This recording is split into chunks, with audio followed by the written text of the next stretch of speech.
It's rare that I get an opportunity to acknowledge my mother in public, so I just want to give a shout out to my mother, Loretta Johnson. My significant other also is at that table, Sonora Pierce, Susan Woods, Kelly, but there are two other people at that table who have allowed me to be in relationship with them, and that is Jada Dixon and Boise March. So I just want to salute you before I say a few things. You know, you saw me come up here with this boot on, which is part of my story.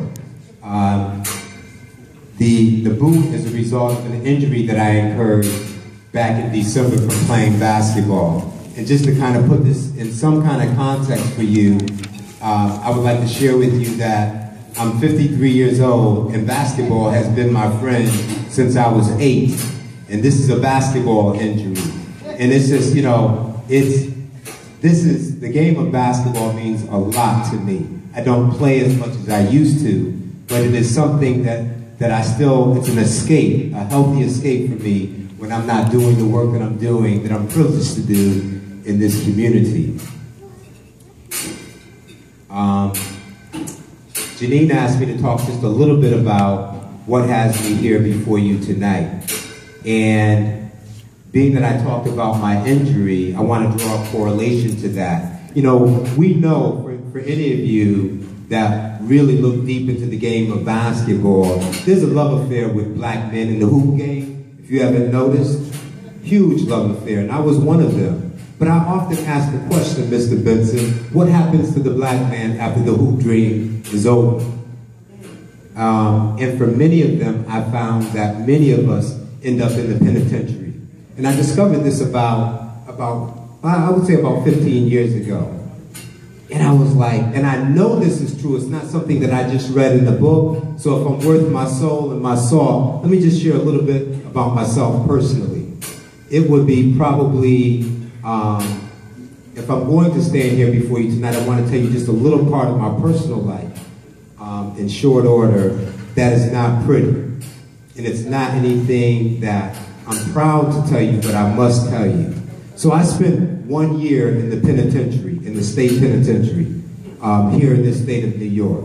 I'm not talking about the United County Jail, I'm talking about the state penitentiary. And it's something that I thought that I would never go there. So being that the Chemical Dependency Club, being that you have brought this gathering here tonight, I need to tell you that what landed me there, and this is not something that I'm proud to say, but just to kind of put it to you without all the fluff and the flower, you know, I was in the drug game for 19 years. I wasn't pushing kilos down the state thruway, but I was in the drug game for 19 years. And I'm here to tell you that by God's grace, I am free of what held me there for 19 years. Amen. Now, I share that with you for two reasons, because there's a myth that says once you were in that game, you never come out. And I'm here to tell you that that lie is not true. I came out. I've been delivered from that. That's right. I never say never. That's right. But when I was in that penitentiary, I said I want to turn it around. You know? Amen. And I know that my Maker has helped me to turn that around. But when I was in the penitentiary, the space that they put you in is about this big. And what I saw, Doc, what I saw was nothing but black men. Nothing but black men, with the exception of, with all due respect, a couple of white guys, and mostly Puerto Ricans.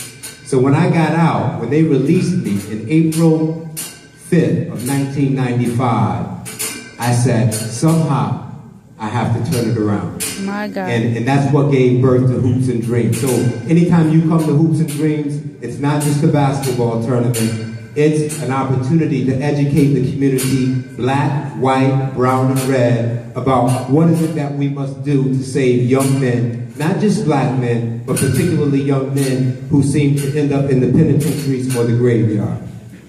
So that's what gave birth to Hoops and Dreams. And I knew that there's one thing that gets our people to come out to the park, and is other than, I'll just say, basketball and barbecue. Makes for a real good mix. The other thing that I also discovered, and with the value and the good teaching that many of our institutions have, it is rare that young black people get to really talk about what's going on in their lives. So even the climate that we're having right now in this country with the tragedies of losing young black men, which is what Dr. Phil alluded to, I found that also there is an issue with a lot of violence in the inner city. So New Life Institute, which is another program that I was privileged to start, addresses violence, positive thinking.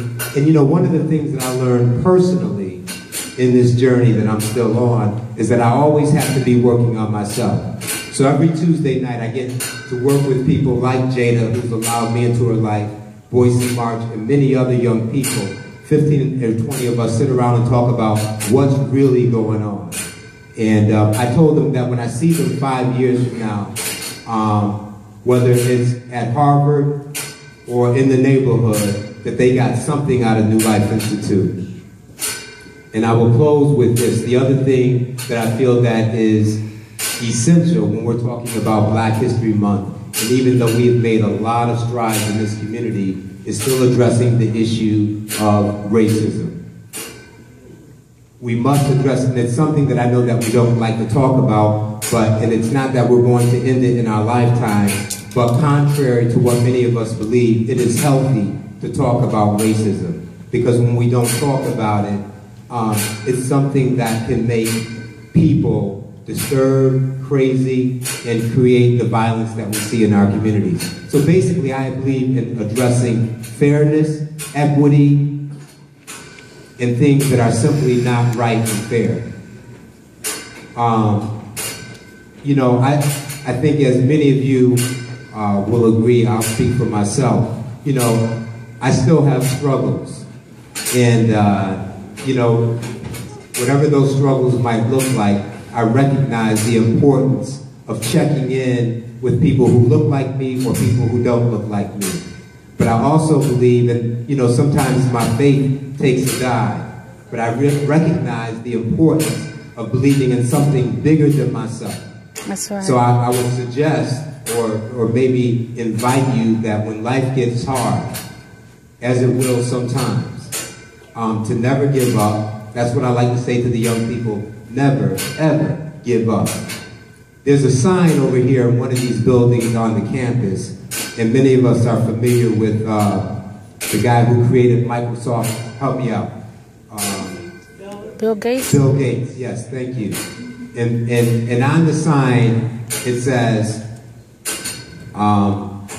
life is not fair. Get used to it. And that's what I discovered. I discovered for myself that often life is not fair, but ultimately it's going to always come back to what am I going to do? So that's what I would say to any of us. What do we do when life is not fair? And it's not always easy. It is not always easy. But I've also found that there are good people in the world from all corners of the life and in all walks of life. And so if we keep our head up, keep hope alive, and display and exhibit what we are worth, good things do happen. That's right. Good things do happen in spite of all that we see wrong. So I thank you for coming, and I want to thank my colleagues for allowing me to be here.